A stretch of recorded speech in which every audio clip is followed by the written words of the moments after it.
Let's talk about PAX.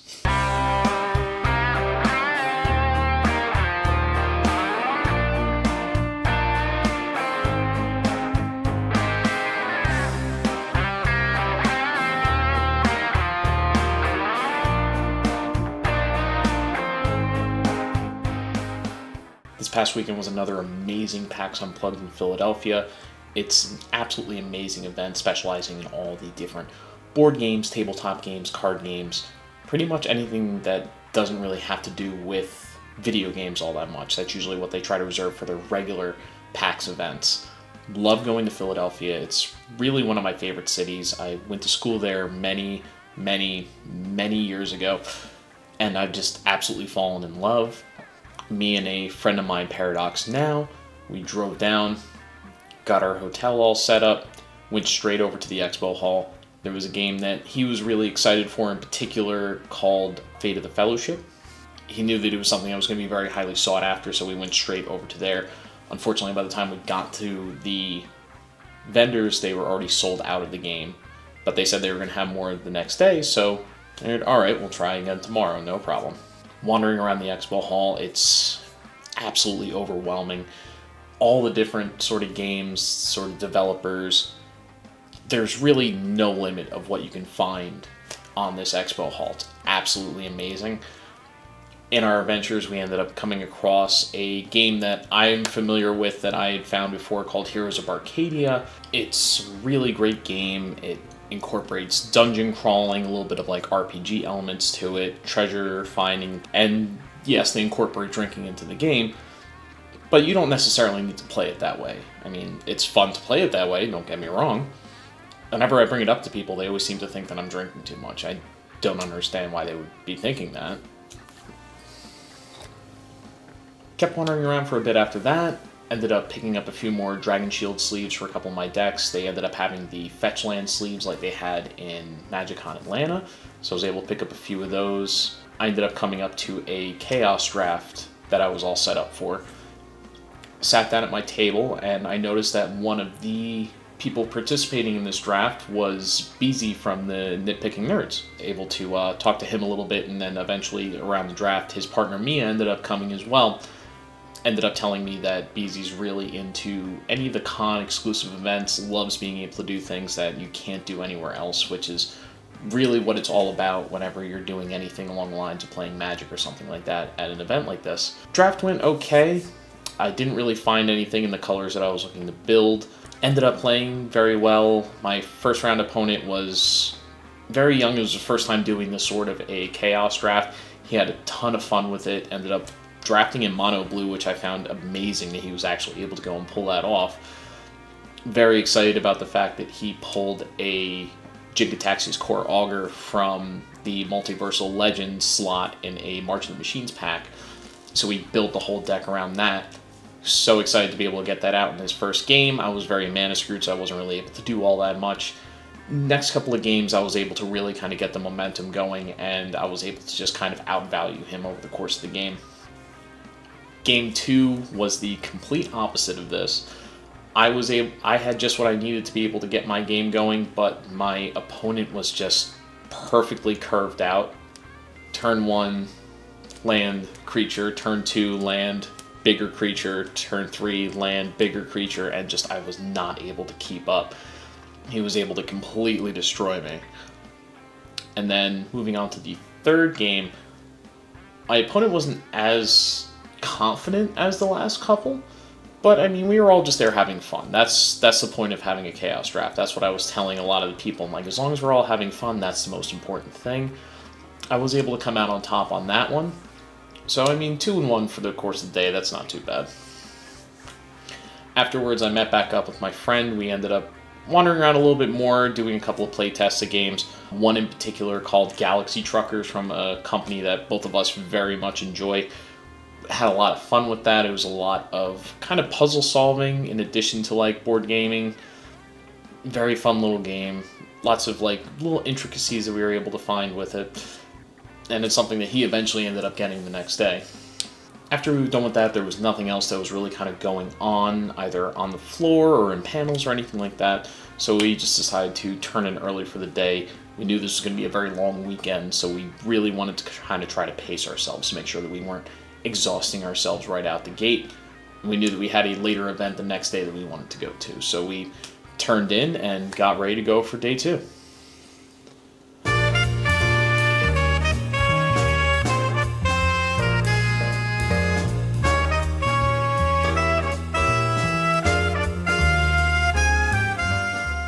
Next day we woke up extra early. We wanted to make sure that we were right at the expo hall, maybe not right away when it opened up, but very close to the time that it opened up. My friend really wanted to try and get a hold of the Fate of the Fellowship game. We were part of this enormous line that wrapped all the way around the vendors, and unfortunately we were not able to get a hold of the game again. Couldn't believe that for the second time that we weren't able to get it, but we still had one more day to be able to try for it. Right after that, though, we did have a panel that we wanted to go to. We wanted to go to the Shut Up and Sit Down panel with Mike and Tom, and we had no idea exactly what it was they were doing. Turns out they were taking audience suggestions for any random board games, and they were basically having a debate between which one was the better of the two. If we are going to imagine a horrific future scenario whereby, like Battle Royale style, or if you're a child, Fortnite, have somehow become trapped on an island in the ether, in a prison system, whatever you want to imagine, depends how many weird Japanese, like, what they call visual novel games you play. I love them. They're weird. But these 12 games are going to fight for their existence, okay? They're going to be out there trying to survive.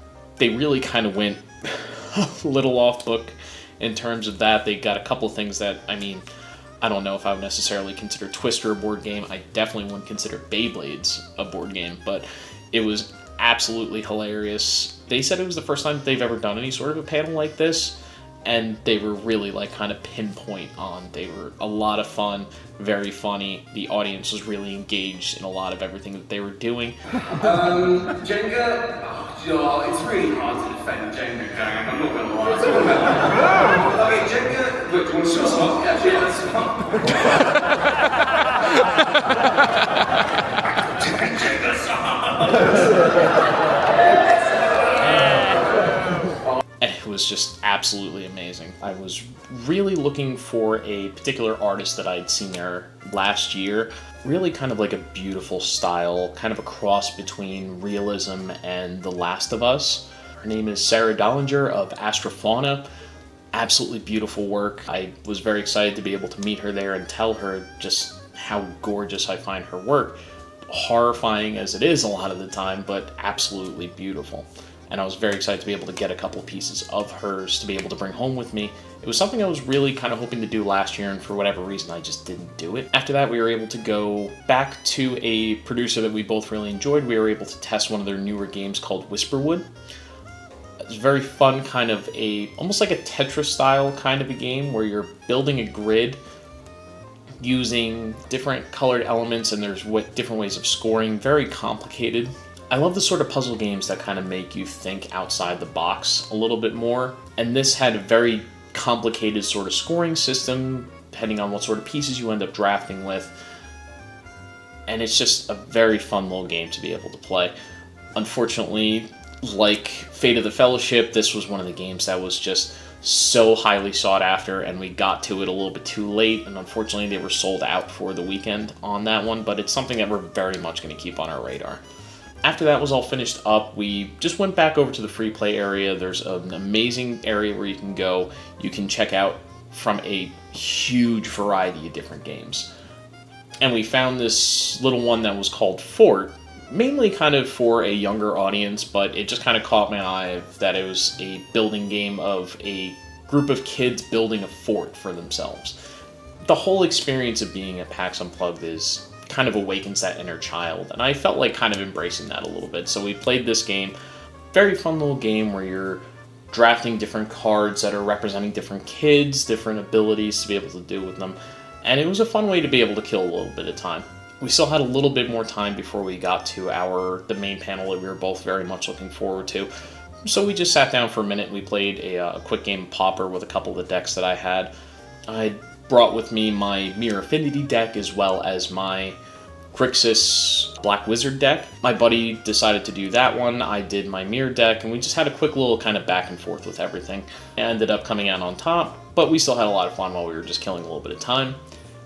One of the events that we were both really looking forward to, it was a gameplay of the Fallout role-playing game. Something that I know that he had looked into a little while ago, many years ago at Gen Con, but it was something that I wasn't really that familiar with, but I absolutely love Fallout. I love the aesthetics of post-apocalyptic, that kind of like retro-futurism. Part of the reason that I wanted to get a game called Thunder Road had a very nice post-apocalyptic kind of feel to it, but this in particular just seemed like a lot of fun, and it was an absolutely killer show. The GM was absolutely amazing. Because nobody, and I mean nobody, tells the truth in New Vegas. I am your host, Mr. New Vegas, and this I can tell you folks, we have a hell of a show in store for you! Really kind of like emphasized the brutalness of the world. He was able to have a lot of fun with the characters. They did a lot of work with their backstories between all the people that played on the panel. Absolutely amazing show, and all of us were ecstatic at the end of it. It was really, truly an amazing show. And that finished up very much later at night. I was ready to turn in. I know my buddy was ready to head home, but I was still had a little bit of energy left in me, so I wanted to stick around until Sunday. So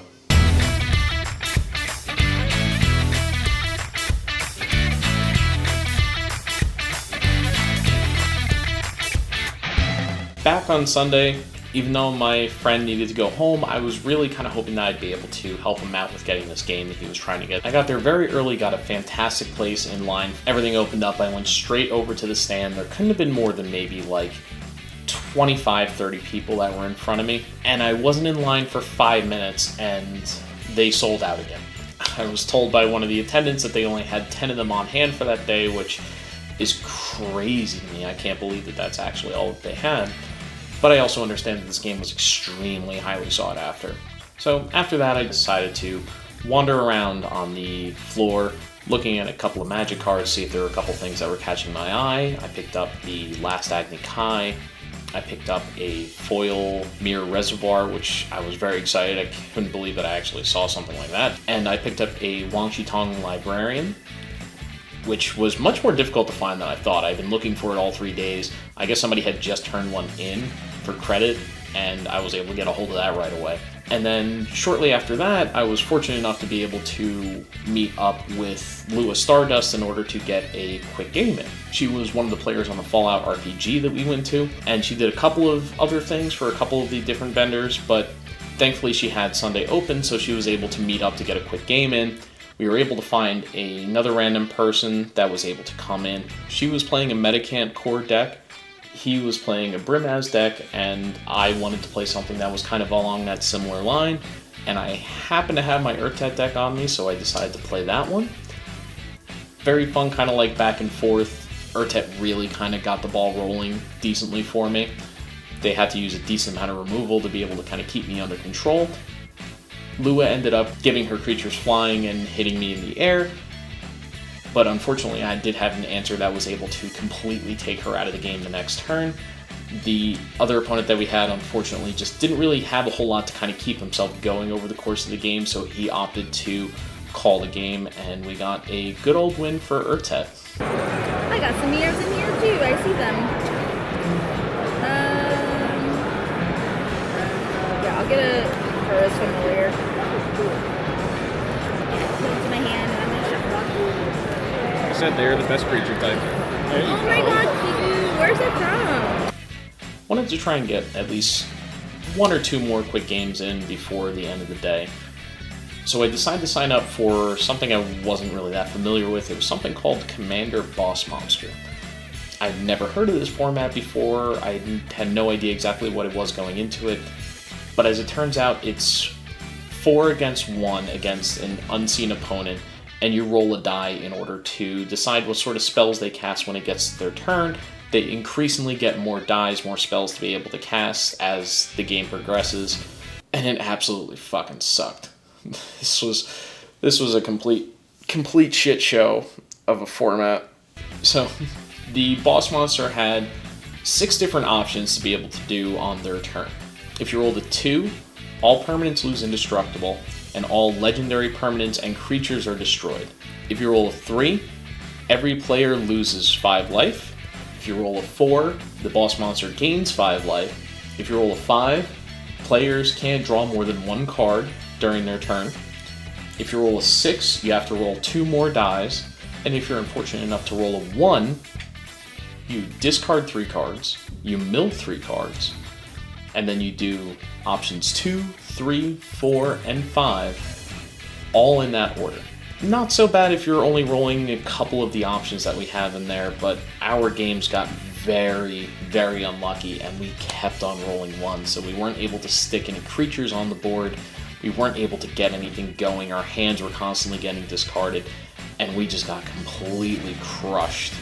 Moved over to our second pod, it was most of the same people that we had from the first pod, just one person swapped out, and we had the same exact result. It was absolutely getting destroyed. So we had enough time to be able to get one more game into it, and we were all just miserable at this point. We were seriously just, fuck this, we don't want to deal with this shit anymore, we're completely done with doing this, it's impossible to be able to win. So I asked everybody at the table, I'm like, well, I do have a CEDH deck, do you want me to just try that? And they said, sure, fuck it, why not, let's give it a try. And I was able to pull out a combo win to be able to beat them, which doesn't really say very much for that format. It's something that we're supposed to be able to do with casual decks, and it's something that we had to break out a CEDH deck in order to make anything happen, and it was absolutely miserable.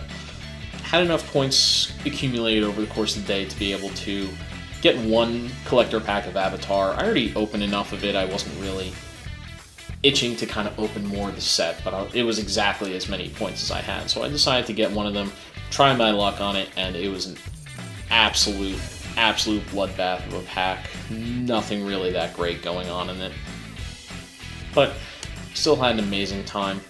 PAX Unplugged is an absolutely outstanding event. I absolutely love going to it, and I can't wait to be able to go to it again next year. Philly is one of my favorite cities to go to. This year in particular, it was during the time that they have their Christmas village set up right underneath of City Hall, and it's a great looking little event. Just a little something to kind of like relax a little bit outside of the convention itself, but I already can't wait for next year. PAX is outstanding, and PAX Unplugged in particular is an amazing event, and I love being able to go to it each year and seeing all the different game developers and seeing all the innovation that we see in all these different fields, in board games, in tabletop RPGs, and card games. It's just absolutely amazing. It's one of the best experiences, and I highly encourage anyone who's able to go to those sorts of events, any sort of a Gen Con or something like that as well, absolutely try your best to be able to do it. It's an amazing event, and you will not regret it.